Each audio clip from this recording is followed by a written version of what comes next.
નમસ્કાર મિત્રો, આજે આપણે આગળનો એકમ એનએમએસ પરીક્ષામાં ગણિત વિભાગમાં આગળનો એકમ છે નંબર 6 ત્રિકોણ અને તેના ગુણધર્મો. તેમાં ત્રિકોણ વિશે સૌથી પહેલા આપણે અભ્યાસ કરવો પડશે. ત્રિકોણ કોને કહેવાય? તો આપણે આકૃતિ તો આપણને ખબર પડે કે આને ત્રિકોણ કહેવાય છે, બરાબર છે. પણ આની વ્યાખ્યા શું થાય, તો એનો અર્થ શું થાય, એની વ્યાખ્યા શું થાય? તો સૌથી પહેલા આપણે જોઈએ તો આપણે આ એક રેખાખંડ દોરેલો છે, એક આ બીજો એક રેખાખંડ છે અને આ ત્રીજો એક રેખાખંડ છે. એટલે કે ત્રણ રેખાખંડનો ઉપયોગ કરી અને આપણે આકૃતિ બનાવી છે, એટલે કે ત્રિકોણ બનાવ્યો છે. તો વ્યાખ્યા જોવી હોય તો ત્રણ રેખાખંડ, કેટલા રેખાખંડ? ત્રણ રેખાખંડ થી બનેલી બંધ આકૃતિ એટલે ત્રિકોણ. ત્રણ રેખાખંડથી બનતી બંધ આકૃતિ. કેટલા રેખાખંડ? અહીંયા આ એક રેખાખંડ, આ બીજો રેખાખંડ અને આ ત્રીજો રેખાખંડ. તો ત્રણ રેખાખંડથી બનતી બંધ આકૃતિ એટલે ત્રિકોણ. તો આ વ્યાખ્યાથી આપણી ત્રિકોણની. હવે ત્રિકોણની અંદર જોઈએ, આ ત્રિકોણ છે, બરાબર છે.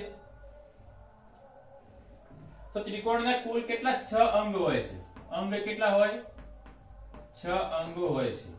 સમજી લઈએ. આ A છે, આ B છે અને આ C, બરાબર. તો આ ત્રિકોણનું નામ શું છે? A B C. ત્રિકોણનું નામ શું કહેવાય? A B C. કોઈ પણ નામ હોય, ABC હોય, BCD હોય, PQR, આપણે કોઈ પણ એનું નામ આપી શકીએ છીએ. તો ત્રિકોણના 6 અંગો કયા કયા? તો એક તો પહેલા છે ત્રણ ખૂણા. કયા કયા? તો ખૂણો A, ખૂણો B અને ખૂણો C. ત્રિકોણના ત્રણ અંગો કયા કયા? તો એક છે ખૂણો A, ખૂણો B અને ખૂણો C. ત્રણ અંગ, ત્રણ ખૂણા અને પછી છે ત્રણ બાજુ. ત્રણ બાજુ એટલે અહીંયા જોયું, આ ત્રણ બાજુ, ત્રણ રેખાખંડ છે, ત્રણ બાજુ છે. પહેલા કઈ હશે? AB, રેખાખંડ AB, પછી રેખાખંડ BC અને રેખાખંડ CA. આ ખૂણો છે એને ખૂણો A કહેવાય, આ ખૂણો છે એને ખૂણો B કહેવાય, આ ખૂણો છે એને ખૂણો C કહેવાય. તો ત્રણ ખૂણા થઈ ગયા. ત્રણ બાજુ તો AB રેખાખંડ એટલે રેખાખંડ AB, BC રેખાખંડ તો BC અને AC રેખાખંડ એટલે કે CA રેખાખંડ. તો ત્રણ ખૂણા ત્રણ બાજુ એમ ત્રિકોણને કેટલા અંગ હોય છે? 6 અંગ. હવે ખૂણો A છે તો ખૂણા A ને બીજી રીતે લખવું હોય તો કેવી રીતે લખાય? તો ABAC. તો ખૂણો A ને બીજી રીતે લખવું હોય તો BAC. તો ખૂણો BAC લખી શકાય છે. પછી ખૂણો B છે એને બીજી રીતે લખવું હોય તો ખૂણો ABC લખાય, અને ખૂણા C ને બીજી રીતે લખવું હોય તો ખૂણો BCE. તો આ રીતે પણ એને ખૂણા નું આપણે નામ આપી શકીએ છીએ. તો ત્રિકોણના અંગ કેટલા હોય છે? 6 અંગ. કયા કયા? ત્રણ ખૂણા અને ત્રણ બાજુ. ઓકે, આ વાત થઈ આપણી ત્રિકોણની. હવે ત્રિકોણના કુલ અંગ પ્રમાણે એમનું આગળ માહિતી શીખીએ. તો ત્રિકોણના પ્રકાર. હવે છે ત્રિકોણના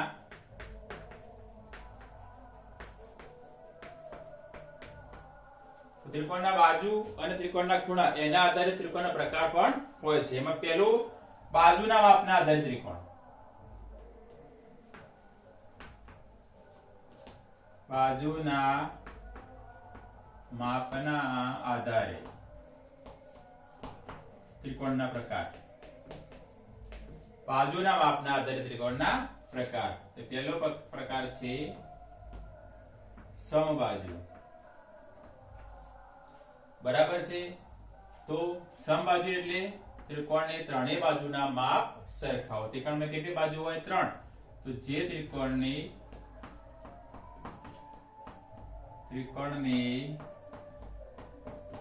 ત્રણેય બાજુના માપ સરખા હોય તો સમબાજુ ત્રિકોણ કોને કહેવાય? તો સમબાજુ ત્રિકોણ એટલે ત્રિકોણની ત્રણેય બાજુના માપ સમાન હોય, સરખા હોય, તો તે ત્રિકોણને કયો ત્રિકોણ કહેવાય? સમબાજુ ત્રિકોણ. એની આકૃતિ જોઈ હોય તો આ આકૃતિ દેખાય છે, એમાં જોઈએ તો ત્રણેય બાજુ કેવી દેખાય છે? આપણને સમાન દેખાય છે. બીજો માપ છે, નામ છે સમદ્વિબાજુ. પહેલો પ્રકાર બાજુના માપના આધારે સમબાજુ ત્રિકોણ, બીજો છે સમદ્વિબાજુ. દ્વિ એટલે બે, તો ત્રિકોણની બે બાજુના માપ સમાન હોય. ત્રિકોણની બે બાજુના માપ સમાન હોય. અહીંયા ત્રણેય બાજુના માપ સમાન હતા, અહીંયા બે બાજુના માપ સમાન હોય તો તેવા ત્રિકોણને સમદ્વિબાજુ ત્રિકોણ કહે છે. તો જે ત્રિકોણની બે બાજુના માપ સમાન હોય તો એમને આપણે સમદ્વિબાજુ ત્રિકોણ કહીએ છીએ. અને ત્રીજો પ્રકાર છે વિષમબાજુ. વિષમબાજુ. વિષમબાજુ એટલે ત્રણેય બાજુના માપ અલગ અલગ હોય. તો ત્રિકોણની ત્રણેય બાજુના માપ અલગ અલગ હોય.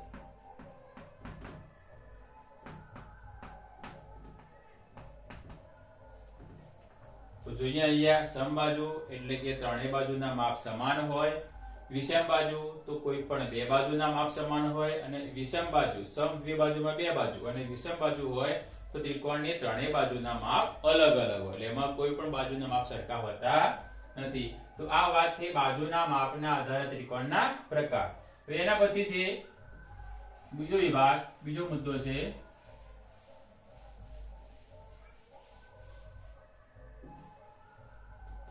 બીજો પ્રકાર છે ખૂણાના માપના આધારે.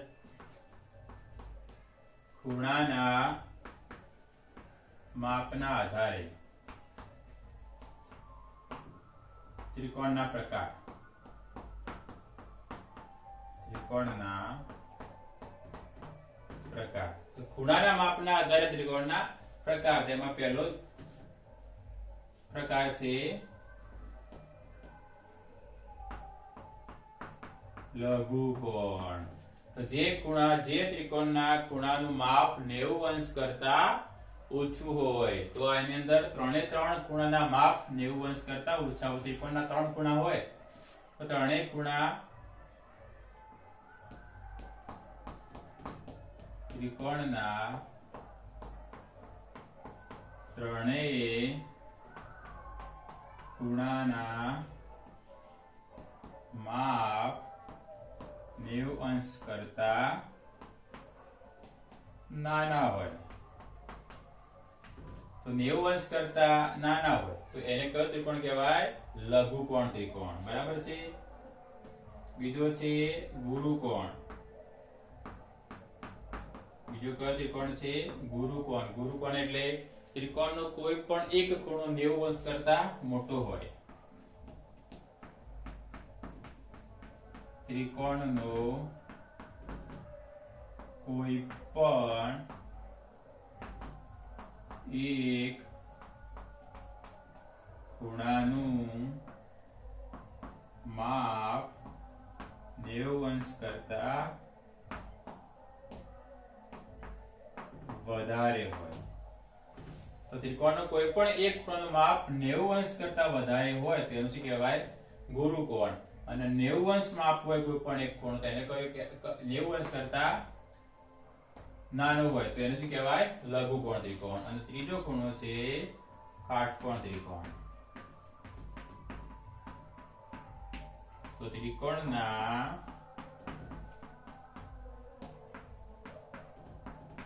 કોઈ એક ખૂણાનું માપ 90 અંશ હોય. તો ત્રિકોણનો કોઈ પણ એક ખૂણો જો 90 અંશનો હોય તો તે ત્રિકોણને કાટકોણ કહેવાય. ત્રિકોણના કોઈ પણ એક ખૂણાનું માપ 90 અંશ કરતા વધારે હોય તો એને ગુરુકોણ કહેવાય. અને ત્રિકોણના ત્રણેય ખૂણાના માપ 90 અંશ કરતા નાના હોય તો એને લઘુકોણ ત્રિકોણ કહે છે. તો આ વાત થઈ ત્રિકોણના પ્રકાર. ત્રિકોણના બે પ્રકાર છે અલગ અલગ, એક તો ખૂણાના માપના આધારે 3 પ્રકાર અને બાજુના માપના આધારે 3 પ્રકાર. ઓકે, ચલો આગળ જોઈએ. આપણે ત્રિકોણની વ્યાખ્યા શીખ્યા. આપણે ત્રિકોણના પ્રકાર જોયા, ત્રિકોણના અંગ જોયા, બરાબર. એના પછી આવે છે ત્રિકોણની મધ્યગા.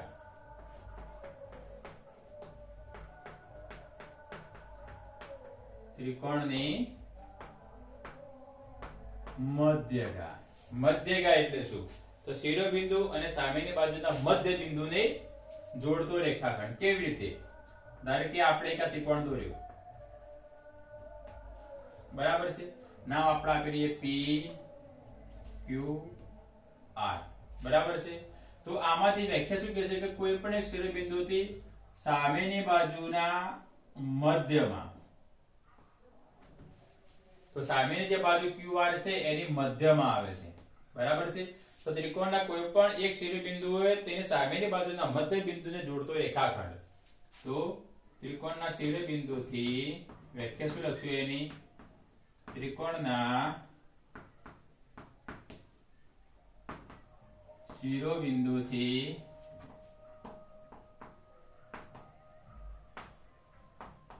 સામેની બાજુના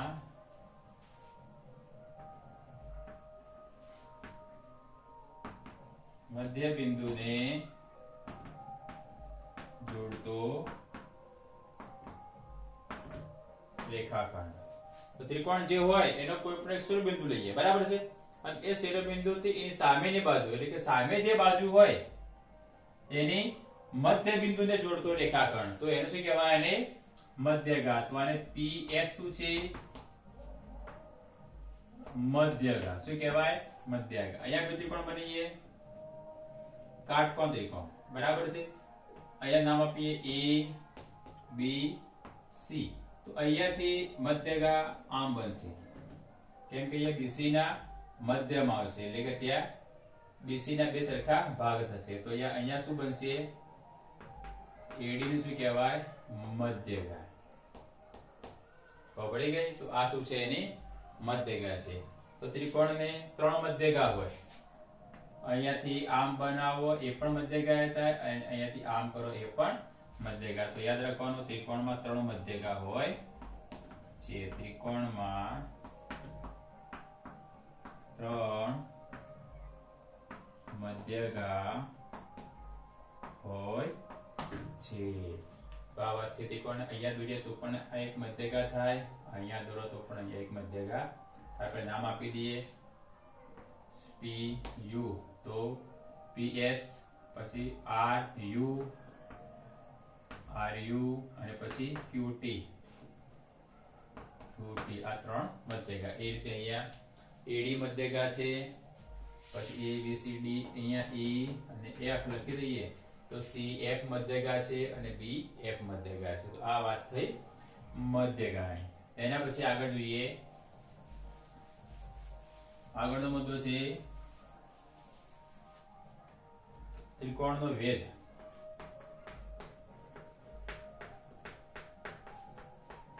ત્રિકોણનો વેધ. વેધ અને મધ્યગા એ બંને થોડીક અલગ અલગ છે. વેધ તો શિરોબિંદુની સામેની બાજુ પર દોરેલો લંબ, બરાબર છે. હવે આ ત્રિકોણ બનાવીએ, બરાબર. તો અહીંયા નામ આપી દઈએ ચલો P Q અને R. તો અહીંયા સીધો લંબ બને છે, બરાબર. અહીંયા નામ આપી દઈએ ચલો S, બરાબર. તો આને શું કહેશું? વેધ, બરાબર છે. આ રીતે બનાવીએ તો આ જે છે આ T P એ QR ના બે સરખા ભાગ કરે છે. તો આને શું કહેશું? મધ્યગા. આપણે આગળ જોયું એ. અને આને શું કહેશું? વેધ. વેધ હંમેશા સીધો લંબ જ હોય. તો મધ્યગાની વ્યાખ્યા જોઈ કે શિરોબિંદુથી સામેની બાજુ એ મધ્ય બિંદુ, બરાબર છે. અને શિરોબિંદુથી સામેની બાજુ પર દોરેલો લંબ રેખાખંડ. તો શિરોબિંદુથી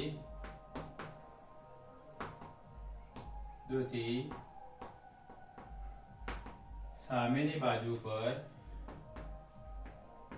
પછી દોરેલો લંબ રેખાખંડ. લંબ એટલે સીધો ઊંધો ટી અને લંબ આખ્યા શું કહેવાય આને? લંબ. તો અહીંયા જે PS બનાવ્યો છે એ શું છે? લંબ છે એનો. બરાબર છે. તો આ રીતે આને વેધ કહેવામાં આવે છે. ટી જોઈએ તો મધ્યગા છે, કેમ કે ટી એ છે PT એ QR ના બે સરખા ભાગ કરે છે, એટલે QR ના મધ્યમાં છે તેને મધ્યગા કહેવાય. અને સીધો લંબ હોય એને શું કહેશું આપણે? વેધ. તો આ વાત થઈ વેધની. હવે આગળ જોઈએ.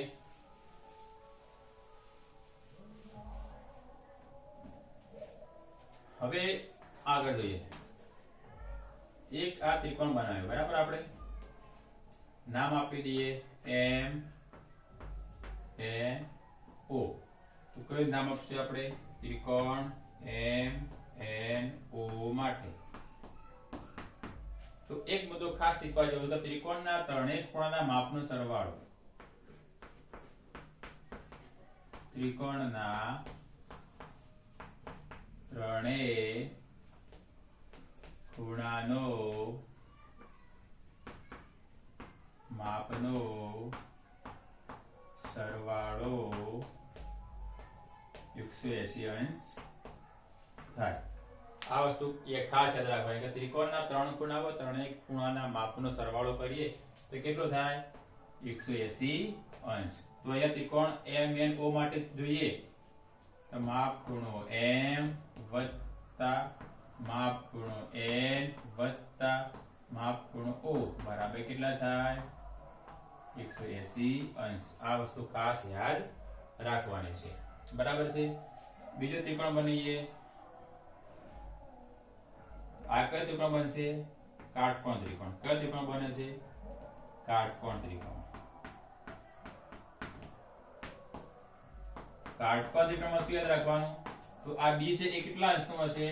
90 અંશ. તો બાકીના બે ખૂણા વધ્યા એ બેનો સરવાળો કેટલો થાય?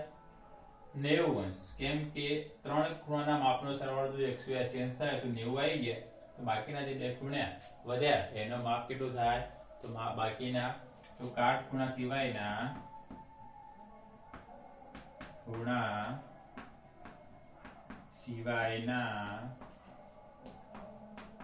બાકીના બંને ખૂણાના માપનો સરવાળો 90 અંશ થાય. તો આ જો 90 અંશનો હોય તો આ બંને ખૂણાના માપ આપણને ખબર ના હોય, પણ મનમાં એક વસ્તુ ક્લિયર કરી દેવાની કે આ બંને ખૂણાના માપનો સરવાળો 90 અંશ થાય. તો બંને 90 હોય તો 90 90 180 થઈ જાય. તો આ વાત થઈ ત્રિકોણની. બરાબર છે. તો આગળ જોઈએ. હવે મુદ્દાઓ મહત્વના જે છે એ આપણે લેવાના છે. ખાસ ધ્યાન બરાબર તમારે આપવાનું છે. હવે બાજુનો માપ, ત્રિકોણની બાજુના માપ કેવી રીતે? તો ચલો પહેલો મુદ્દો જોઈએ, સમદ્વિબાજુ.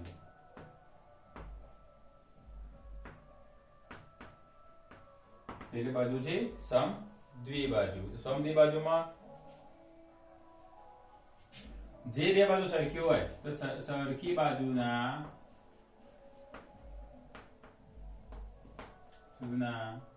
બાજુની સામેના ખૂણા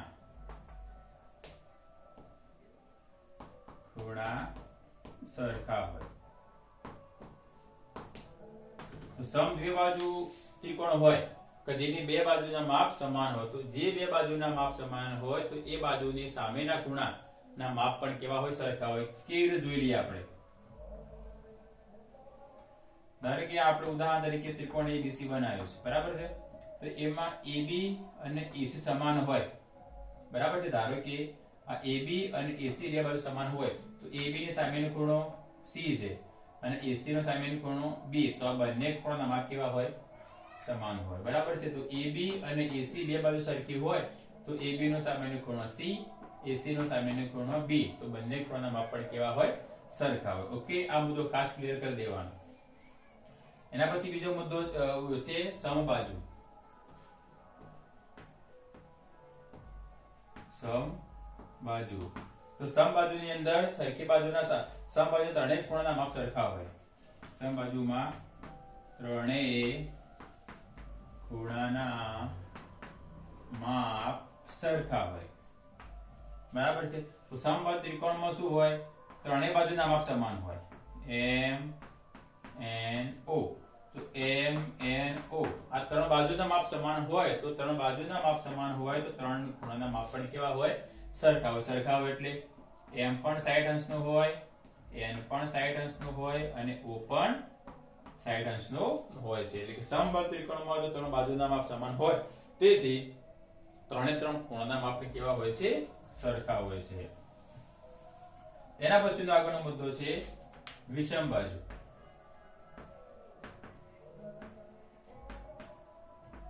વિષમ બાજુ, બરાબર છે.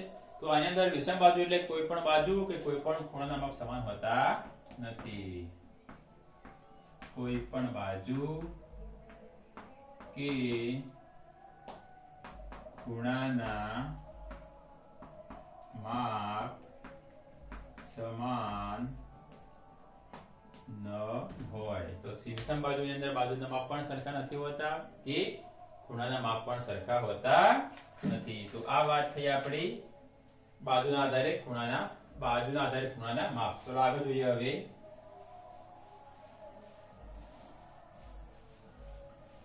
આ વાત જોઈએ આપણે. હવે એના પછી છે કાટકોણ ત્રિકોણ. તો કાટકોણ ત્રિકોણ એક ખૂણો 90 અંશનો હોય તો બાકીના બંને ખૂણા કેવા હોય? લઘુકોણ હોય છે, બરાબર. હવે કાટકોણ ત્રિકોણ. કાટકોણ ત્રિકોણ દોરીએ. આનું શું કહેવાય? કાટકોણ ત્રિકોણ. નામ આપી દઈએ MNO. તો N એ કયો ખૂણો છે? 90 અંશ. તો ત્રિકોણ MNO કયો ત્રિકોણ કહેવાય? કાટકોણ, બરાબર છે. જેમાં માપ ખૂણો N બરાબર કેટલું અંશ? 90 અંશ. તો માપ ખૂણો M અને માપ ખૂણો O માટે માપ ખૂણો M અને માપ ખૂણો O લઘુકોણ હોય. લઘુકોણ હોય છે. તો અહીંયા સમજીએ કે કાટકોણ ત્રિકોણ હોય તો જે ખૂણો કાટખૂણો હોય તો એ બાકીના બંને ખૂણા કેવા હોય? લઘુકોણ હોય છે, બરાબર છે. આ વસ્તુ પણ આપણા મગજમાં ક્લિયર થવી જોઈએ. આ વાત થઈ કાટખૂણાની. એના પછી ગુરુકોણ ત્રિકોણ. એના પછીનો મુદ્દો છે ગુરુકોણ ત્રિકોણ. ગુરુકોણ ત્રિકોણ એટલે એક ખૂણો ગુરુકોણ, બાકીના બંને લઘુકોણ. ગુરુકોણમાં શું હોય? એક ખૂણો ગુરુકોણ હોય અને બાકીના બંને ખૂણા લઘુકોણ હોય. આપણે અહીંયા જોયું તો જે ખૂણો 90 અંશનો છે તો બાકીના બંને ખૂણા કેવા હોય? લઘુકોણ. તો એ જ રીતે ગુરુકોણ ત્રિકોણમાં પણ એક ખૂણો ગુરુકોણ હોય એટલે કે એક ખૂણાનું માપ 90 અંશ કરતા વધારે હોય, બાકીના બંને ખૂણા કેવા હોય? લઘુકોણ હોય. આ વાત થઈ ગુરુકોણ ત્રિકોણની. ઓકે, ચલો આગળ જોઈએ.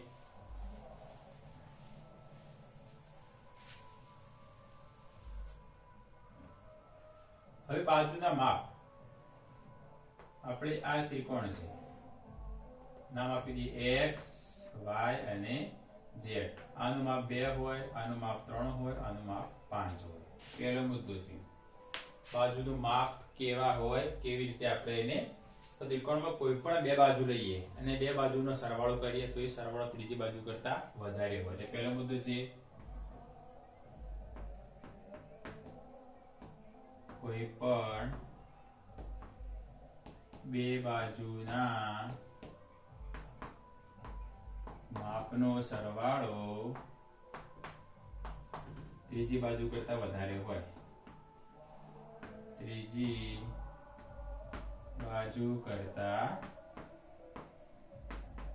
વધારે હોય એ જોઈ લઈએ આ 2 અને 3 કેટલા થાય 5 તો આના કરતા વધારે જ હોય ઉદાહરણ જોઈ લઈએ બરાબર છે તો ત્રિકોણમાં ગમે તે બાજુનું માપ લઈએ તો કોઈ પણ બે બાજુના માપનો સરવાળો કરીએ તો એ ત્રીજી બાજુ કરતા વધારે હોય છે બરાબર અહીંયા 4 નંબર 2 પછી તફાવત હવે અહીંયા શું કર્યું સરવાળો કર્યો તો કોઈ પણ બે